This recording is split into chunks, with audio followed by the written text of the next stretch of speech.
Hi, hello, and welcome to the Daily Tarot Buffet brought to you by Vertex of Abundance. My name is Priestess Abossi. I'll be your oracle today. I was sent to deliberate the findings for the transiting moon in Scorpio. If you're new, welcome. If you're returning, welcome back.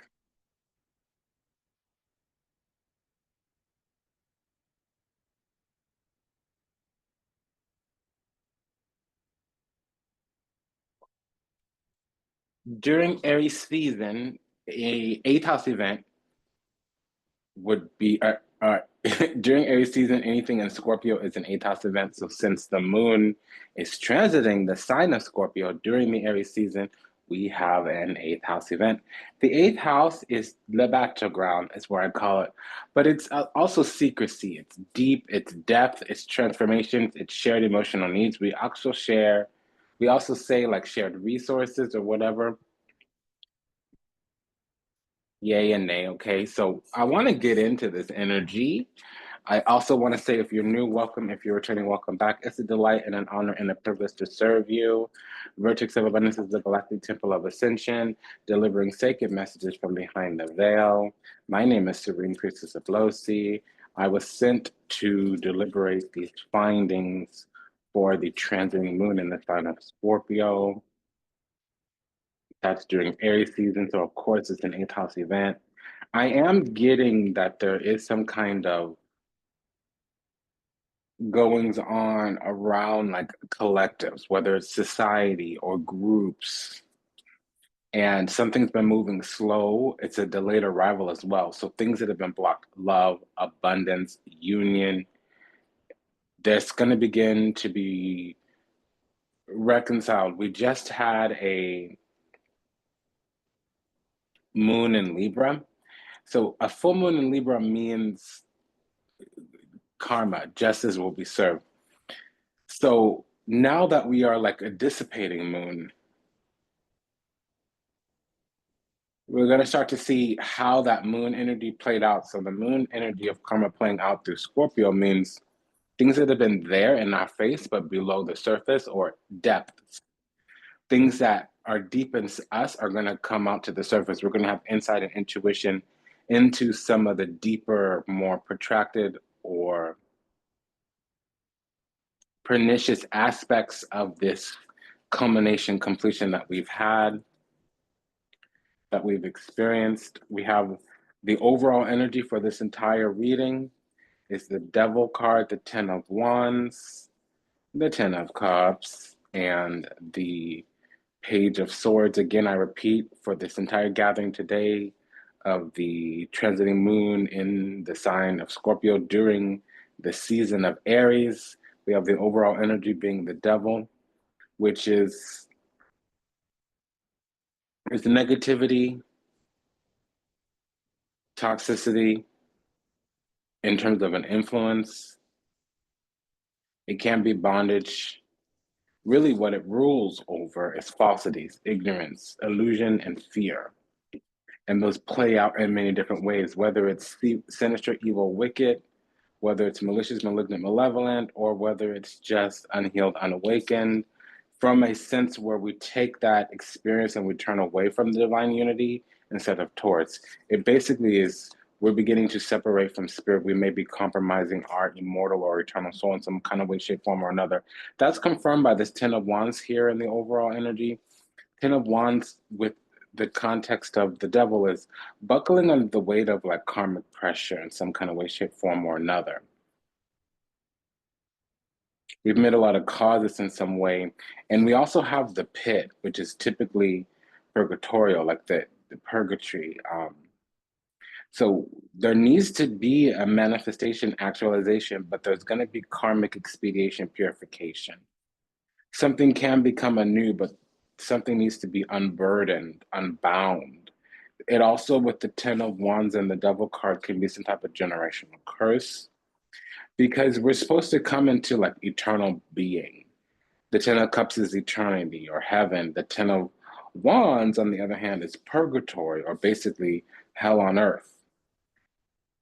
With the Page of Swords, there's some type of delayed arrival, or really more of a delayed message. We're getting the picture late. We're waking up late. With the Nine of Wands, there can be some type of bigotry or a lack of movement, a lack of drive. It could be cowardice. It could be somebody who's unscrupulous in terms of like cutting corners, taking shortcuts. They skirt around the issue. Page of Pentacles here with the Devil could just be Venus in Capricorn, or a Cancer rising with the King of Pentacles here. We could have a Sun in Capricorn or some type of Aries rising. And the Star card. Star card with the Page of Cups would mean Venus in the sign of Aquarius or in the 7th house here. We could have a Leo rising here. It's as if we're breaking free. We're getting into bigger, brighter, and better. We're beginning to look up above the horizon into the future. Right now, we may have exactly what we need to get out of whatever darkness we may or may not have been aware of. This darkness here with the Devil card and the Ten of Wands is just a matter of fact. But with the Star card, that's faith, hope, and optimism. It's bigger, brighter, and better. It's guided by faith, not by sight. It is the ability to look up in towards the stars, above the horizon, into the future. Again, I say, again, guided by faith, not by sight. We don't need the actual factual, the coulda, shoulda, woulda, the mother, daddy, teacher, preacher, which is the colonizer, controller of history books, science books, religious books. We don't need that conditioning and programming, that status quo. We don't need those respectability politics. Okay, my head is rolling like a Jerry Springer black girl. It's more like we don't need to do that respectability politics. What is that? It's virtue signaling. What is that? Concern trolling, compassion baiting, tone policing, individuality shaming, policing our stuck, whatever that looks like, whether it's suppression, repression, bondage, dereliction, delusion, fear, ignorance, whether it's some type of maladaptive, idiosyncratic alignment with something that doesn't in fact feed us. Some of us have been exploited in some way, and we're beginning to learn what that looked like, what that was, how that actually came to be, and how those dynamics played out and for how long, because it was over some significant amount of time. With the Ten of Wands, it suggests there's been some type of burden.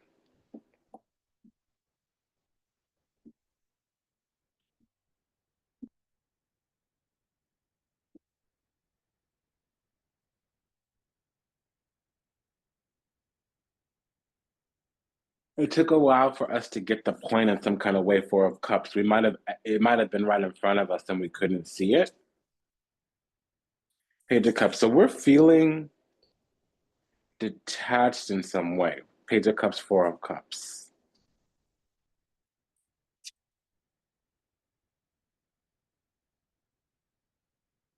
Hangman, Ten of Swords. I do want to say, like, there was some kind of digging of a hole, Ten of Wands, and maybe falling in it, turning into a grave, or we could have hit rock bottom because something was tedious, monotonous, Ten of Wands. We could have hit rock bottom, Ten of Swords, because something was rather burdensome and oppressive.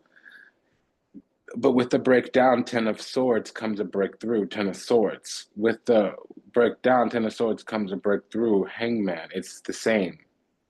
With the Hangman and the Ten of Swords, it's like something is emerging from the darkness. The dawn is finally on the horizon. We could see the darkness lifting. There may have been some kind of curse breaking, spell lifting, hex breaking. And that's the thing with the Ten of Wands and the Devil. It can be a generational curse or some type of prolonged and protracted hex.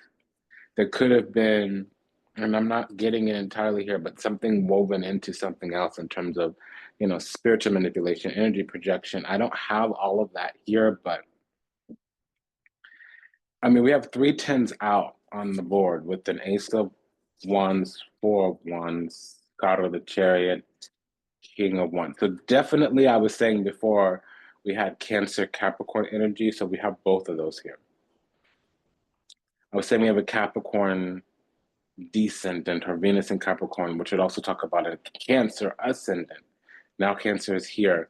With the Knight of Cups, we definitely have a Mars in Cancer or Cancer rising. To a lesser degree, Mars could be in the 4th house.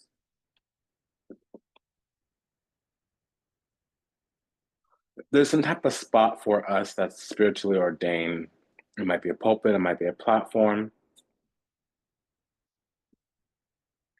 There's a homecoming of some kind of sense because we're driving forward with our heart's desires, our soul's ambitions. It can also just be our authentic, genuine, sincere self, but we're like barreling forward with a heart on our sleeve, with a heart, on our shoulder. Knight of Cups. Again, it also can be Cancer rising, Mars in Cancer.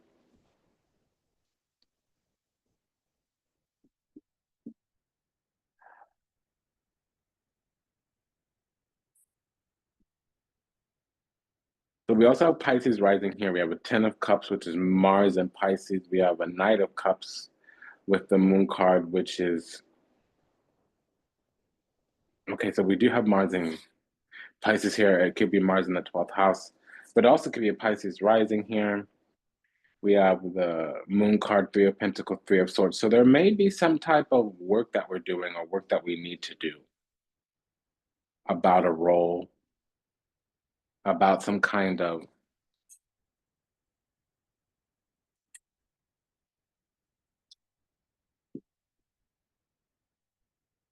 collaboration. It seems like there's terms and conditions. We might be working on something that will bring a reckoning for someone else, or some of the work that we're doing could be compromised or compromised. Okay, some of the work that we're about to do and work could be starting a project, 3 of Pentacles. It can also be, collaboration, especially around, again, I said a project. It can be some type of cabal. It is a little bit negative. We have the Devil, we have the Moon card here. So those are typically dark, dark, dark cabals. The dark priesthoods, those who are, we sometimes use the word illuminati. For me, that just means the collective of those who are initiated in some kind of sense, typically through the intelligentsia. They may have also just seen the region, the realm that's on the opposite side of the sun. That's the true, genuine, sincere, authentic definition of illuminati, which is the intelligentsia class. Commonly, when you hear people amongst the surface of the planet use those words, nomenclature-wise, in modern times, it actually means dark cabals. The system, structures, foundations, factions, cults, sects, covens, cabals that are, commune, collaborating, cloistered together to keep some systems of control in place. I'm referring to those who know that 98% of the people on the surface of the planet, they are subject to some type of global control or global elite, or truly, genuinely, sincerely, 2% of the people on the surface of the planet all share a common secret understanding about the truth of this incarnation here, as we come here to Earth as humanity and what that means. And they're benefiting in some way through whatever institutions, through whatever connections that they have. So that's kind of behind the scenes. Does that resonate? That's kind of behind the scenes in terms of like this galactic or global or control of whatever. It's not about that really. How that is born upon our life, how that has impacted ourselves.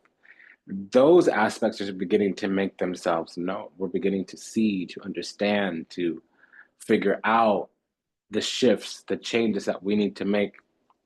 And we're doing it in some way, but we do keep coming up against this kind of blockade or blockage or la-di-da or yadi-yadi. We keep coming up to like this problem, and it's long and it's protracted because it's basically a block, some type of interference, something that is going on around us where somebody else's interest, and it doesn't have to be like a person, it can be the family, It can be work. It can be an entity, an energy, an ideology. It can be the government. It can be some type of faction, organization, whatever. Somebody else's, whoever this is gotten in the way of our own. Again, I repeat, somebody else's, whatever, what have you, is gotten in the way of our own, so on and so forth. And that's kind of what we're beginning to intuit, to understand, to sense, to that's what our intuition and our insight is telling us, that there has been this expansion of interference, that there has been this expansion of usurping, interloping, that there has been this expansion of triangulation. And it may be baneful in its nature, La Luna, the moon, with the devil for certain. Because it's around the fact that we're divine in our origin, we're divine in our nature, and we still have access to the divine in some kind of way, shape, form, or another. It might be designed, this energy, to hem up what we're working on, what we're manifesting. It might be designed to interrupt, interfere, intervene, intercede, interject with our manifestations, because we're divine in nature, Emperatrice. And if we want to, we could do what we need to understand the dynamics of what's going on. It may take some work, Three of Pentacles, Three of Swords, but we can't get to the bottom of it. Hermit. We could look into the depths of our soul. We can investigate. We can call upon the angels and will be made known.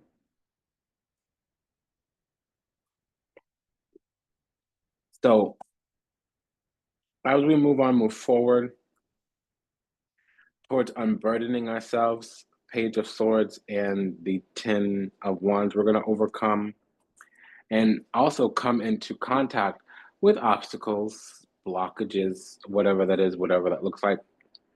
Unlike the Eight of Swords, which means terms and conditions according to law and order, the Three of Swords could also be karma. So there's some type of universal thing going on with the Three of Swords. It always means there's another party.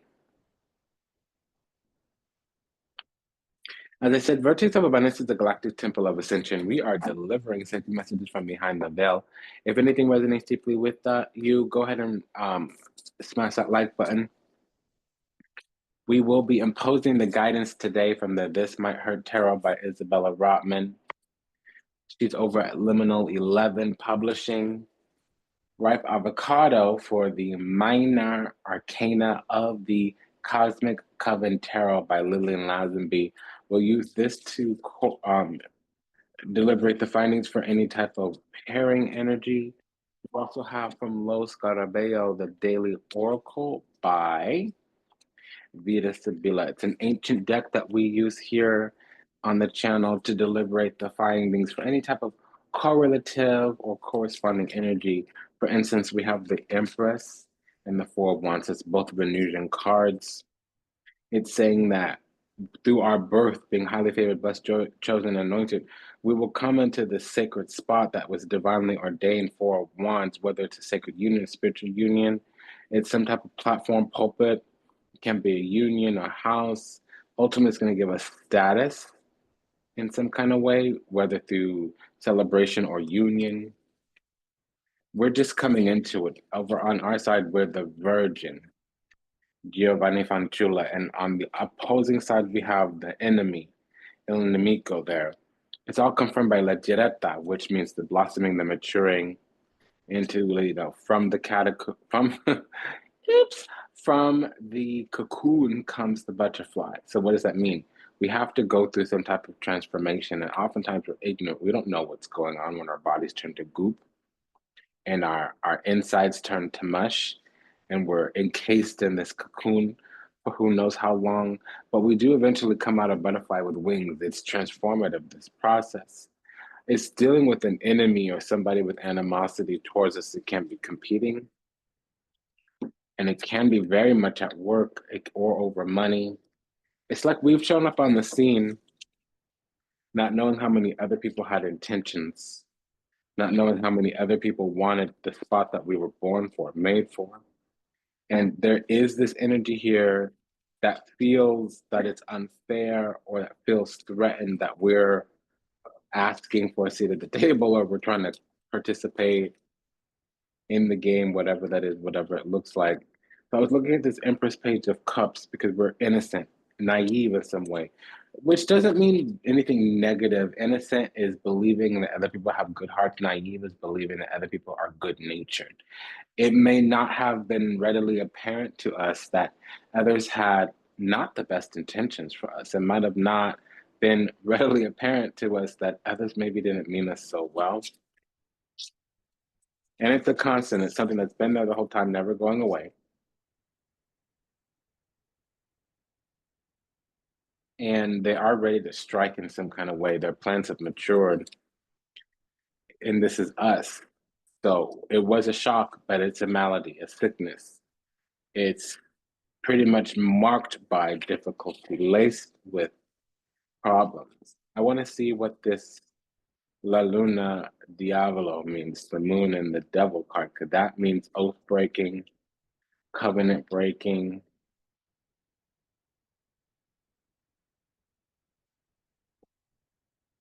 It's literally the spirit of separation. We know it as the Leviathan.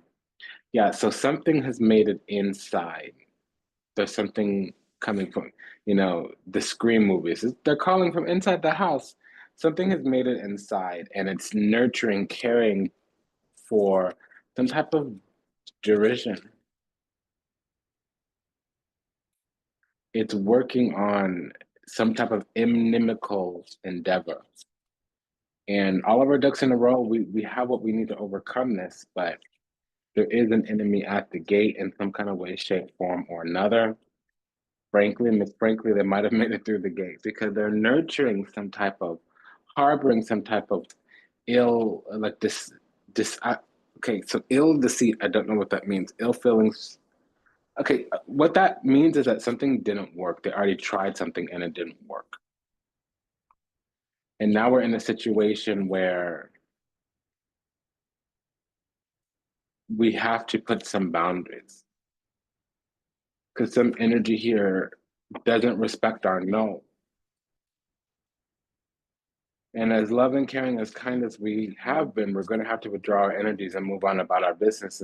And something here really is actually wants to like rise an issue. It wants to protest the fact that we are learning who we are because we were formerly a victim. They were benefiting from our broken self. Whatever that is, whatever that looks like, I don't actually have all the particulars about it.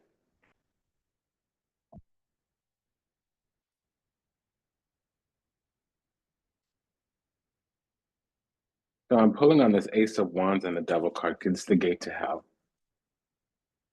Yeah, so something wanted to turn around quickly. There was a sudden change where there was luck. Suddenly, out of nowhere, the situation is going to change where the negative things that have been going on behind our back, we're going to be liberated and let free from them. There's three tens and three pages in this deck, and we have the Page of Wands, Page of Cups, Page of Pentacles. We have all four pages here. Oh no, that's not true. That's not true. That's not true. That's not true. That's not true. We only have three pages.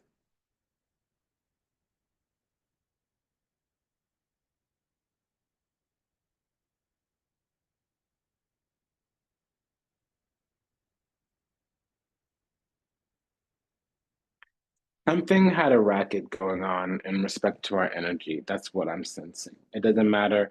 And not all of this was like, some of this was global. It was like, could we live in a certain country or we have a certain belief or we operate in the world in a certain way.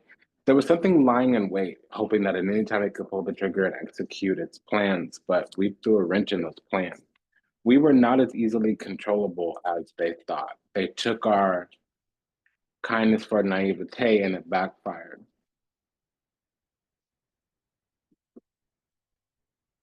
I want to know what this moon with the Ten of Cups is because that's Mars and Pisces. It's also a manipulation of a group. It can be the masses. The manipulation will be coming from the government. Then I'll leave that there and move on. So what it's saying is that there were delays in getting us to act, even though we had the best of intentions. The other side did not, so our spiritual protection got triggered. There was some type of long con here, something that was going to be executed later on down the line. It was designed to use our good nature, and it didn't work.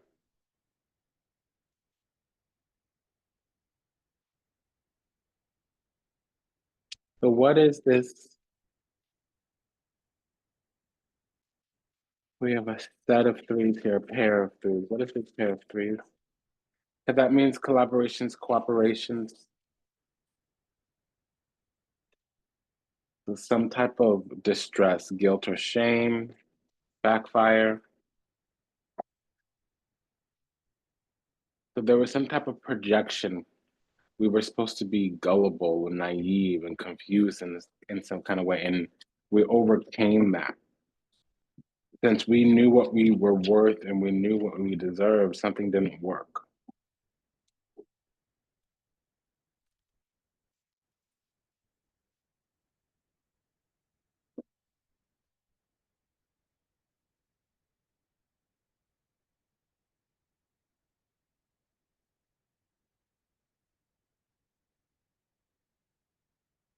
I want to know what this triple four is.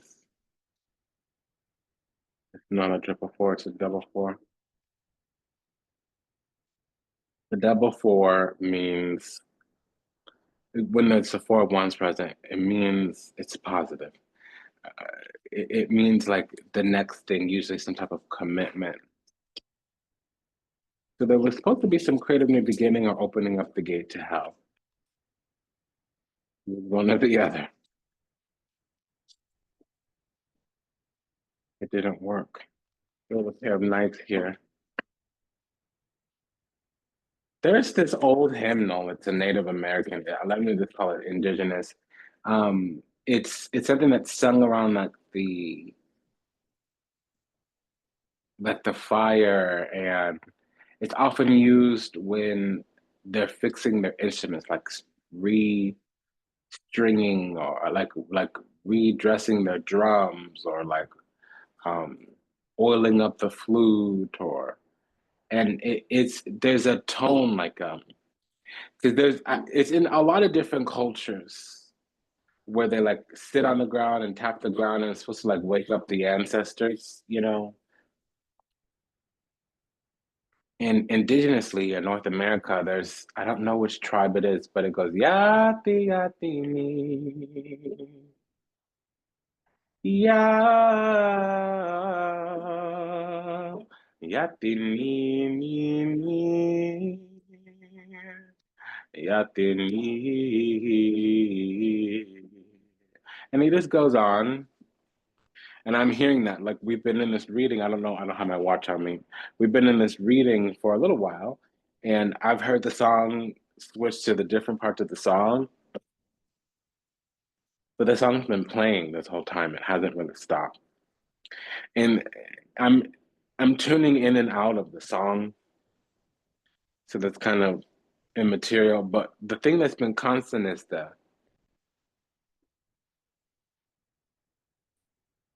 so it's almost as if we've been maturing through some type of long, protracted assault on our innocence.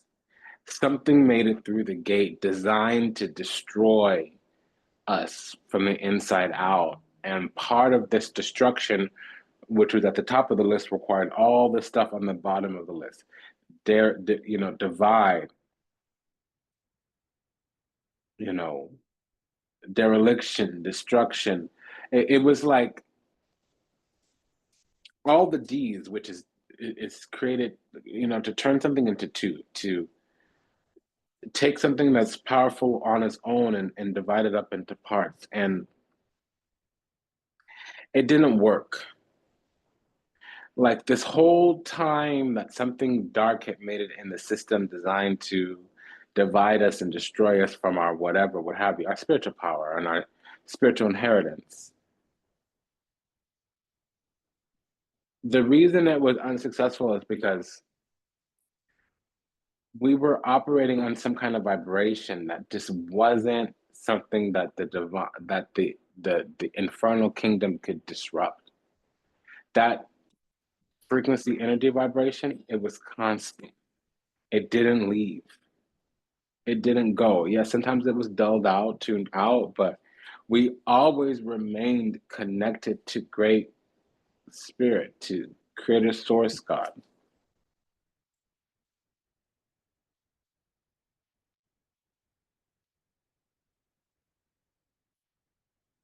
What are these tens? We do have three tens here. Ten of Swords, Ten of Cups, and the Ten of Wands. So being prepared to receive some type of material blessing or its messages. Because basically something is null and void or something has been not a win-win situation. Somebody wanted us to clearly lose. That's what this energy was. But really their victory was delayed. They weren't able to manifest out of something they were taking, even though they had connected into our energy. They needed not just to get our consent, but they needed to get our buy-in, and they couldn't get it. Ha ha. What? I didn't check into this pair of threes. Yati yati ni. Ya. Yati ni. Yati ni. Yati yati ni. Yeah, there's more to the song, but that's the part that keeps replaying and replaying and replaying and replaying, replaying. And it's like around the fire during the night when you're smoking the pipe kind of song. I've often seen it around like preparing for a ritual or coming out of a ritual. I've seen that. You know, I've spent time around different tribes. I'm even indigenous myself, but I first heard this out in the McKinley Valley near something that's called Osha Ridge. It's 8,100 feet elevation. It's a plain through the southwestern desert that a lot of different tribes kind of met in the middle and did trade together. And I'm seeing bear medicine and coyote medicine as I sing this. So bear medicine talks about awakening out of being in slumber for a while. And you have all this spiritual, but it's not something that you're easily reaching for. You have all this spiritual power, but it's something that has to be triggered and activated in you. And it's not about reacting, but it is having to meet some type of energy. And sometimes we're startling awake. We're suddenly becoming ready. We have not been staying ready so we don't have to get ready. This is something that's suddenly making us get ready. And there sometimes can be a trauma. Trauma is an event and experience that changes you. At the time we experienced that event, we didn't have the prerequisite knowledge or skills to handle or to heal. And it required us to go out and find more to process and experience in a less than positive way in order to move on and to move forward. So it's an experience that changed us. So this is us getting started awake. This is us losing our innocence in some kind of way, shape, form, or another. But it's more about being tired. It's like they say when a child learns that not all adults, especially their parents, are perfect, they become an adolescent. And when a child realizes that they are not perfect and they forgive their parents for not being perfect, then they become an adult. And when they forgive themselves for not being perfect, they finally become wise. And so that's where we're going through. We're going through this experience where we have to figure out why and who and what is this, you know? Um, so the double page here typically means about receiving messages. There is something here about being authentic, about acting out of love. It doesn't matter who and what and where and when and how, we have to be loving. Doesn't mean we need to co-sign, doesn't mean we need to tolerate, but we have to be loving.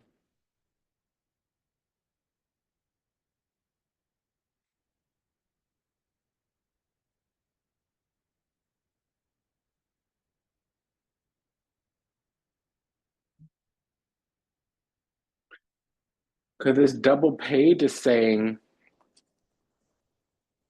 be rigid with our boundaries and demeanors, or be discerning, make sure we hold on to something. Because this other side is looking for a way, they're looking for a reason. And what this is to find out what more could be drained, depleted, blocked, hemmed up.